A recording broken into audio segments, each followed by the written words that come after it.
Advisor Hines Legal. With me today, literally with me today, Frank Higginson, partner of Hines Legal. Frank, welcome. Hello everyone. Obviously one of our training days and we've grabbed the boardroom. We're not sure if the lighting's quite right, but hopefully the sound quality is fine. We've got mood lighting, in here. But so long as you can see most of us, I think that's the important thing. And today we're actually introducing a new visual element into the webinar in new ways. So, attempting to, or actually? We are attempting to. The attempting to refers to the various, how shall we put it, technical challenges we've had this week. Fingers crossed it all comes off today. Anyone who's watching this and you can't see or hear us, obviously shout out please. We'll do what we can to try and fix. But if they hear from you, we'll assume it's perfect. As always, don't forget to like and share. Make sure you register for these. That's how you can find out what's coming up. Gosh, it's almost the end of past halfway June already. Starting about July options. The end of financial year looms. It does. You can pop questions up today live, and you can also some afterwards. We'll try and get to as many of those as possible. Today, though, bylaw enforcement, Frank, and look, it's fair to say that this is a drawn-out, cumbersome process at times, isn't it? It is, and I think probably one of the things that we need to emphasise today is we're talking about what the law actually allows people to do. It's not going to be as quick as what people would like. It's not going to be as immediate. It can be cumbersome, but there is a process. And like it or not, this is the process that the legislation actually thrusts upon us all, and there's just no way around it. So, and stage 2 of the Strata Title Working Group reforms will be dealing with a lot of bylaw things. So, at that stage, if you want to have a, I was going to say whinge, suggestion about how it might be improved, that's the time to talk to government. But for the time being, what we're talking about today is the way the process works, whether you like it or not. So I'm not trying to be too brutal about that, but I just know both of us have had plenty of conversations with clients over the years about there has to be a better way. And yes, there might be, but there's no other lawful way to do it other than the way we're talking about today. I think that's right, Frank. And I think one of the things I always hear when it comes to bylaws is, oh, we're just going to breach them. We're just going to issue a breach. We're just going to... That's just merely one part of the puzzle, and you're going to find out that very, very shortly. A very quick reminder of why it's important to get this right, and who cares anyway if the bylaw enforcement is right or not. Remember that bylaws are the primary tool by which the body corporate regulates. Regulating the important word here, what goes on in the body corporate. It's also the way in which, I suppose, all people, whether they're tenants or whether they're owners, are involved in the integral part of a body corporate. So remember, bylaws apply equally, regardless of whether you're a lot owner or whether you're a tenant. Occupier is correct. That's the really interesting thing. And again, tenant is not a word that's used in the legislation. Occupier is. So we're an occupier. You can't mix it above. Yes. Bylaws apply to both owners and occupiers. Without distinction, it should be said as well. The really important point to make about bylaw enforcement is this one, is if the process, you might think it's incredibly convoluted and time consuming, but if it's not followed, you go right back to the start. So you can spend weeks and months, in some cases years, I suspect, Frank, going through what you think is a bylaw enforcement process. But if you've missed one step of that process, the whole thing collapses at that point, and you basically have to restart. So it's essential that you get it right. And one of the analogies I think we always talk about, Frank, bylaw enforcement is effectively when one person is making an allegation against another. So, Frank, I think you have done this wrong. So when that happens, natural justice kicks in. Frank, natural justice 101 in 30 seconds. It's about the vibe you're on at the castle. It's not a matter of unfairly pinning people. So if you're accused of something, you've got to have a chance to respond to it, to answer to it, to contest it. So the whole, and this is where bylaw enforcement tends to get a little bit more difficult. It's not like a civil dispute in the sense that Chris and I have an argument over money. What it's going to be is really affecting someone's ability to really, because the bylaws relate to the use of common property or people living, it's affecting someone's home life or the place they live. So in that sense, it's a fairly serious process to go through. So it's not something to be undertaken lightly. It is absolutely something that, like all legal systems, and adjudication is one of those, that you need to dot the I's and cross the T's, and you need to make sure that people who have allegations made against them understand what they are and have the chance to respond in a timely and meaningful way. And then, from a committee perspective, that the sound is a bit echoey. That's because this room is a bit echoey. So, hear what you're saying there, Neil. This might be about as best as we get it on the echo front. So long as you can actually hear us, that's probably the best we can hope for. And I think also we haven't got the most awesome Wi-Fi here today, everyone. So please bear with us. We'll do what we can on this one. Let's get into it then. Today we're actually going to be looking at the Commissioner's Office flowchart for enforcing bylaws. And this was something that I didn't initiate when I was Commissioner, but I worked with the entire staff to actually draw this up. And it was because we kept having the same issue over and over. People would come to enforce a bylaw and get it wrong. And some bright spark, it wasn't me, I emphasise, some bright spark said, oh, wouldn't it be good if there was like a diagram to show the step-by-step process? And everyone went, yes, that's a fantastic idea, let's do that. I can tell everybody watching, it took a long time and there were a lot of robust discussions about what should and should not be in the flowchart. It went through our information team, it went through our case managers, it went through our conciliators, and it went through our adjudicators, importantly.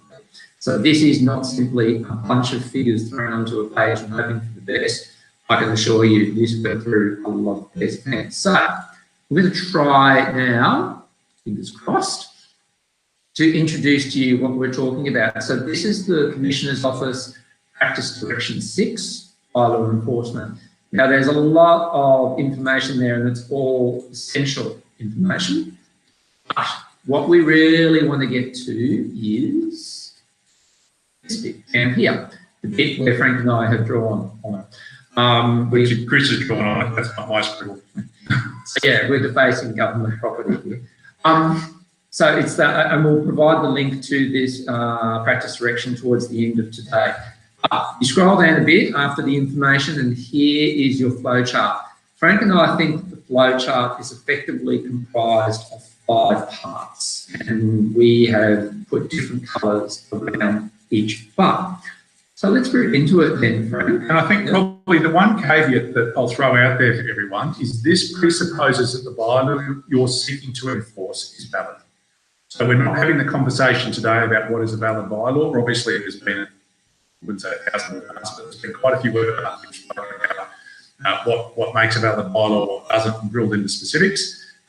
So this is working on the basis of the bylaw you've got to valid. That is absolutely the first port of call, is to make sure that what you're trying to do is something you can do.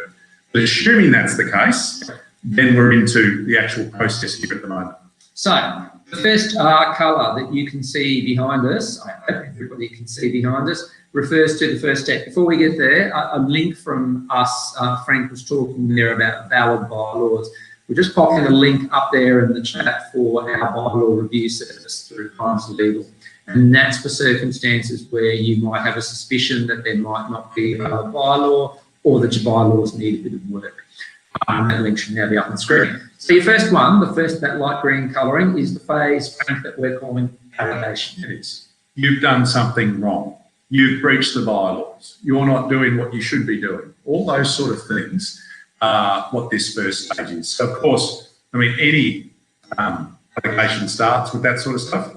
You've breached bylaw 13, you're keeping a pet without approval, you're partying till 2 in the morning, that's in breach of whatever bylaw it might be in terms of nuisance, or so on and so forth. So that is the allegation itself. So it's one thing to, and I think it's really important to say, it's one thing to complain to the committee or to your neighbour or to the body corporate manager about noise, for argument's sake. It's another thing to actually back that up. So I say, you know, Frank, you're causing a lot of noise in your apartment. Frank, you're causing a lot of noise in your apartment. Yesterday at 2 p.m, I heard this thumping noise on the floor. It went for 4 hours. I recorded it. Then it started again at 7 o'clock. And then the next day it restarted. If you can't have that level of detail, I think it's pretty pointless pursuing anything. Well, who do you actually try out? It might not be me. It could be someone else. It could just be Chris making things up because he doesn't like me. It's that evidentiary element that lots of these things fall over on. So if you're going to make an accusation, you've got to back it up with that evidence that's relevant and actually proves it. So the perfect world would be, for example, some sort of logbook, and ideally some sort of recording. Here is Frank partying at 1:30 in the morning. And then that leads to the next significant point out of allegations, Frank.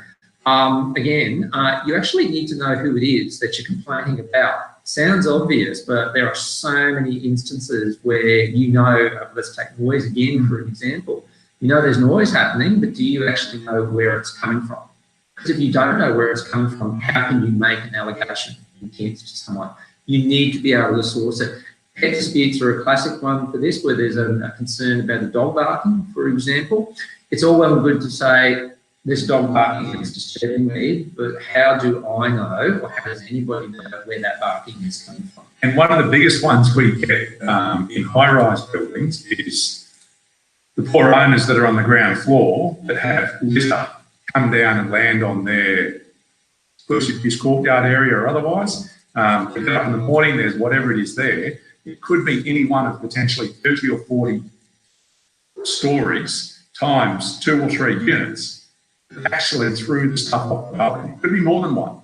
So it's really difficult from a body corporate perspective. It's all well and good to complain to the committee about it, but even from a committee perspective, there's nothing they can do unless they know who was actually breaching the bylaw. And where it's come from. Yeah.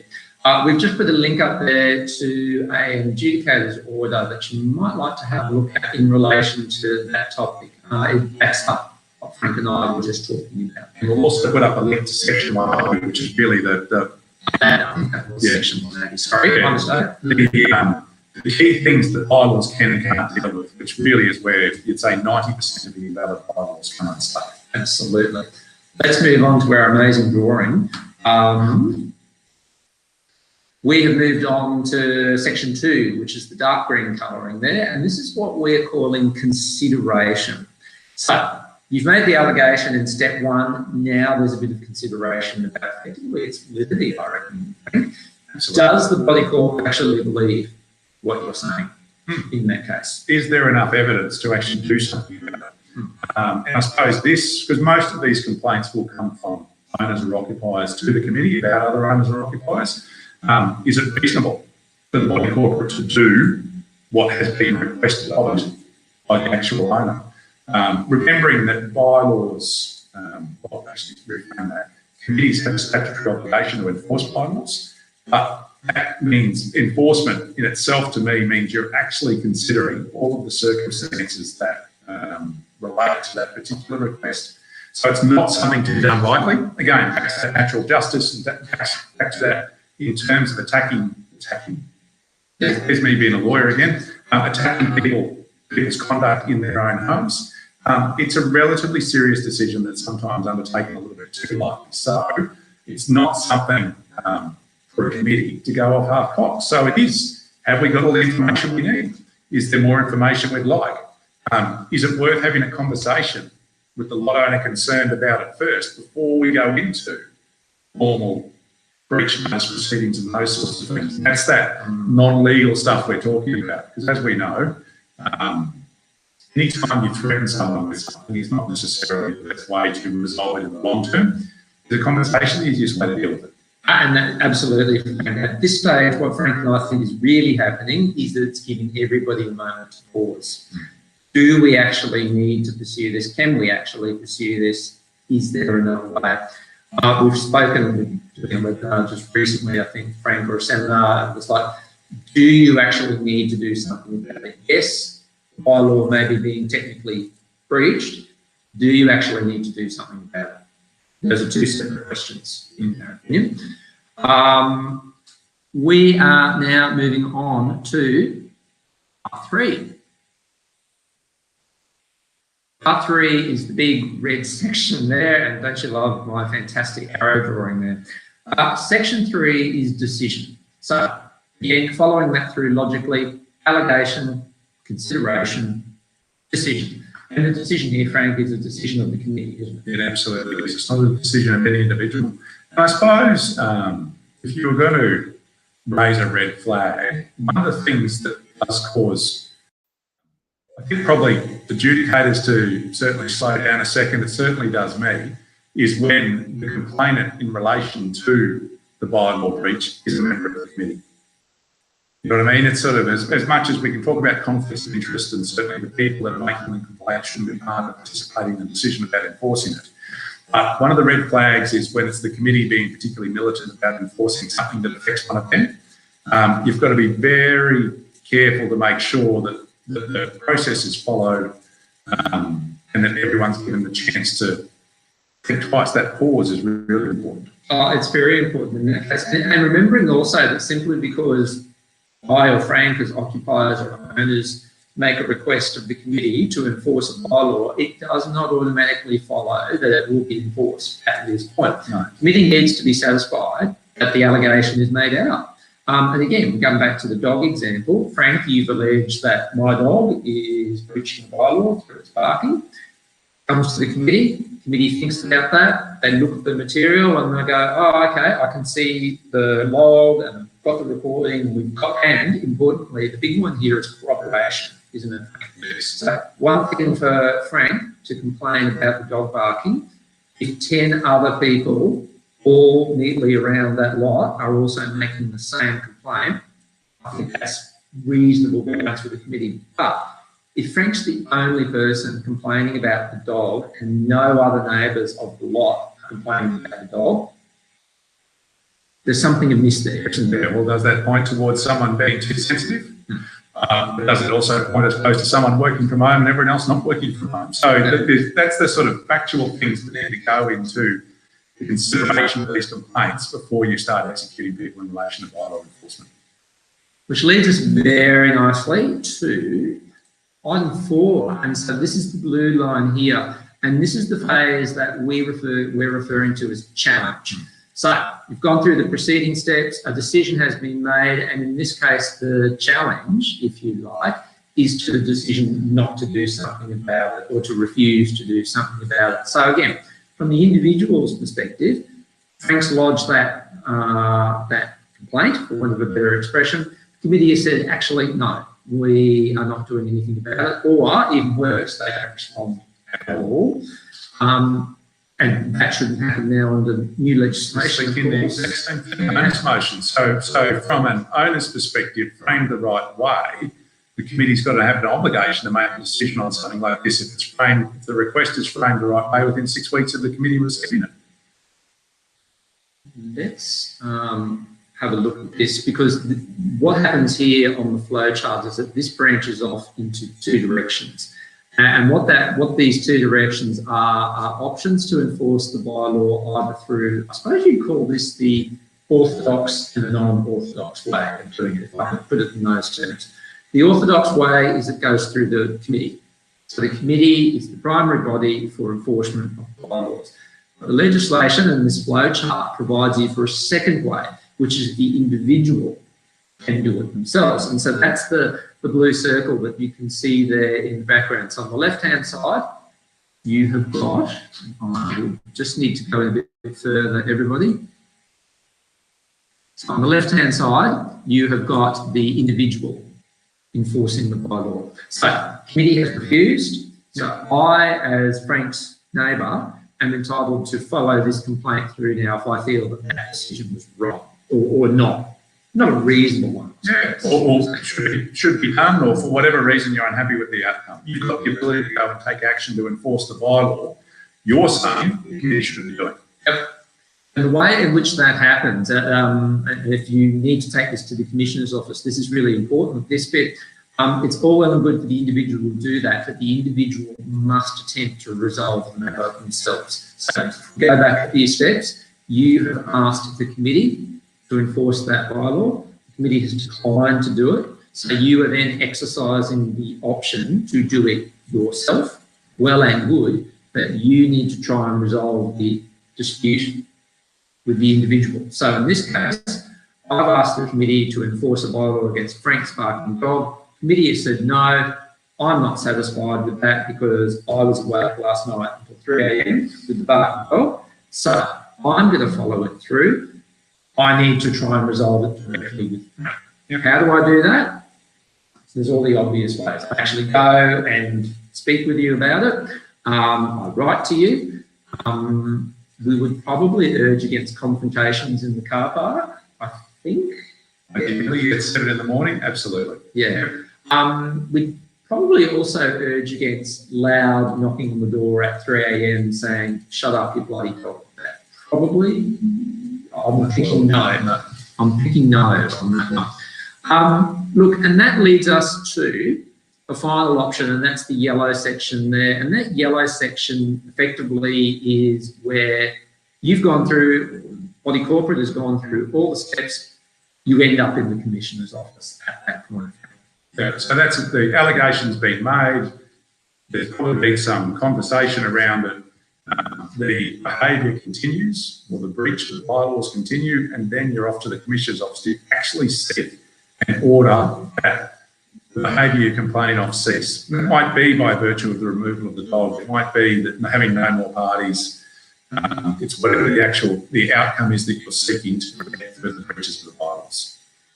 And you do need to know that if you get up to that step in the process, you will, unless there's a major exception, you will be required to participate in conciliation. And what that means effectively, Frank, is if you think you can get away with not talking to the other party through the process, that won't be the case. You will have to try and do that at some point.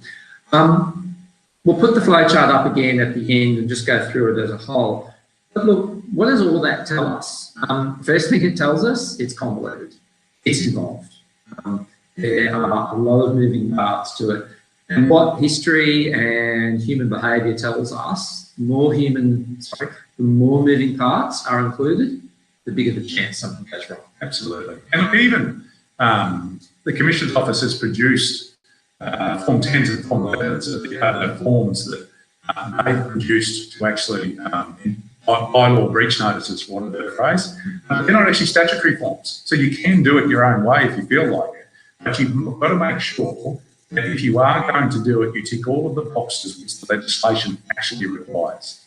So you can't you can't circumvent those things, and that's what Chris was saying earlier. Is if you you make this step early in the process and you haven't dotted the I's and crossed the T's, you're not going to be capable of actually getting to the stage and making an application that's going to be successful because you're going to lose on it. Yeah. I want to introduce one other point to think about here. You should think about what you are enforcing the bylaw for and what your objective is here.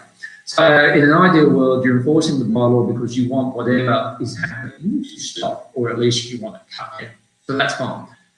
If you're doing it for vengeance or punishment, I think it's probably wise to think again, because bylaw enforcement is not designed to be punitive. What do I mean by that, Frank? I mean that even if I got an order against your dog at the barking, that doesn't necessarily mean that the barking is going to stop. That doesn't mean that the dog immediately gets removed. It simply means an order has been made and it has to be enforced. It's not going to prevent you, for example, Frank, from putting up a motion to a committee. It's certainly not going to prevent you from being on the committee. It doesn't punish. All it is meant to do is either stop or, more likely, whittle down the behaviour. The only way that you can really get punitive measures for bylaw enforcement is if you enforce the bylaw through the magistrate's court. You can do that. And that's another big, separate, long, drawn-out process. So, I mean, we're talking at the stage now of starting a bylaw breach, giving someone a reasonable chance to remedy the breach, going through the attempts to self-resolve it, filing an application, waiting for conciliation, and then waiting for adjudication. Like that is every bit of a 10-month process. It is. And the other thing, yes, it is. And meanwhile, the problem can still be occurring. So remember, none of this actually puts an immediate stop to the process. So again, dog barking, it might take, as Frank said, 9 to 10 months for the outcome. That doesn't mean that in the meantime the dog magically stops barking or that the problem stops. It just means that your resolution to it is taking that length of time. Coming back, we talked a little bit about tenants before. A bylaw breach also doesn't mean that the tenant gets magically evicted.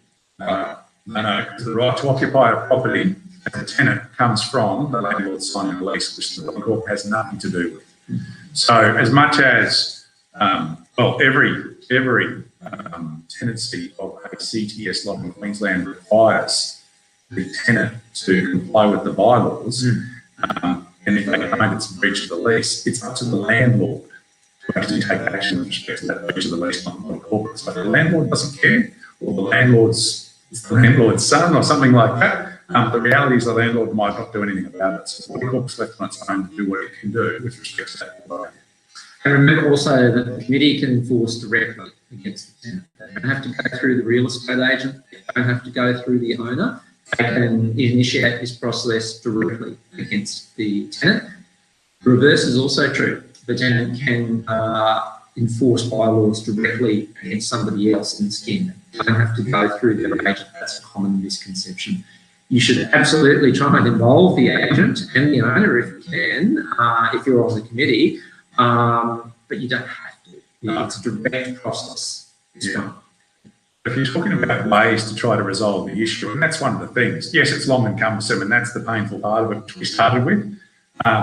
If there's other ways to try to get there to solve the problem, general conversations, it is involving the owner, it is involving the agent if there is one. It might potentially be some form of intervention / mediation from your end, because one of the things with human nature, and that's the thing, if Chris is going to go about my dog barking, and he starts some formal process with respect to that, then I, of course, am not going to be looking to further my friendly relationship with him. And in fact, I might try to nibble him in other ways. That's just the reality of it. So he's having a crack at my dog, I'm going to have a crack at him parking on common property. I mean, that's it, isn't it, Frank? It's, in that scenario, it might be that for months and months, I have let parking situation go because it wasn't overly bothering me, even though technically it was wrong. But now that I have tried to breach Frank about his barking dog, he's now decided, you know what, I'm not going to live with this whole car parking situation anymore. I'm going to enforce that against you. Always remember, bylaw enforcement can go both ways. And one of the really big things from a corporate committee perspective is consistency in terms of bylaw enforcement, not selective bylaw enforcement. So if you're going to chop up someone for a particular breach of bylaws, you've got to be ready to chop up everyone. That's the unfortunate nature of it, which of course can become very conflict creating, and particularly, and I think we get this more with committees that have inherited bylaw breaches or bylaw behaviour that hasn't been dealt with over previous years. It's really difficult for a new committee to step in and suddenly go to compliance, start enforcing bylaws left, right and centre when the conduct of whatever nature has been let go for potentially decades. That's right, Frank. It's a tough one. Well, let's recap. I'm going to bring this back for a final look. So here it is right from the top. We'll chuck up that link in a second. Practice direction 6, all of this, and you'll see that this is split up into applications by body corporate, applications by owner or occupier, and then we have the direct one that I spoke about just before.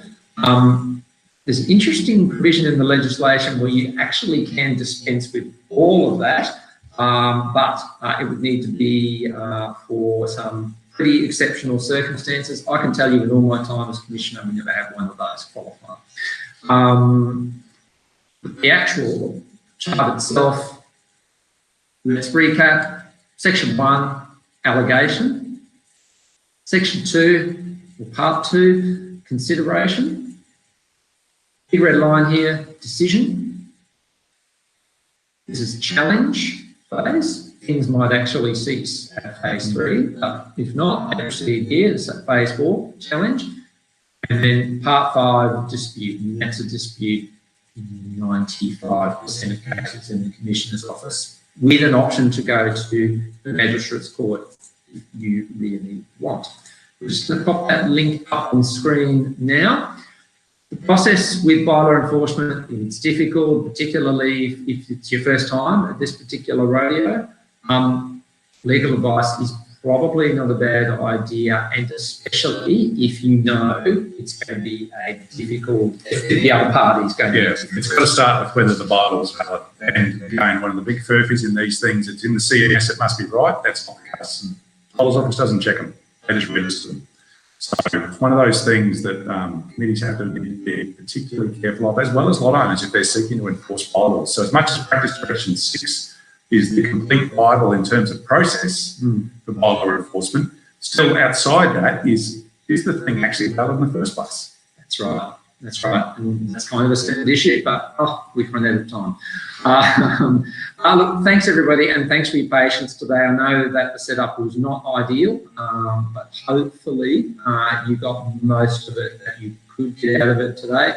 But if it's that bad, we'll do another one. Yeah, that's right. So let us know if you really can't understand it, if you haven't been able to follow it, and thanks for the people who have commented today. But if you're watching this afterwards and it cut out and we've got to this point, let us know. We'll redo the thing another time. Next week, Frank. Chris is the master of puns, so we're doing H2. Water ingress next week, everybody's favourite topic, and we may have a guest speaker for that one, so keep tuned for that. Until then, though, thanks everyone for tuning in. Right? Thank you, Chris. Thank you, everyone. Thanks for your patience. We'll see you next week. Bye-bye.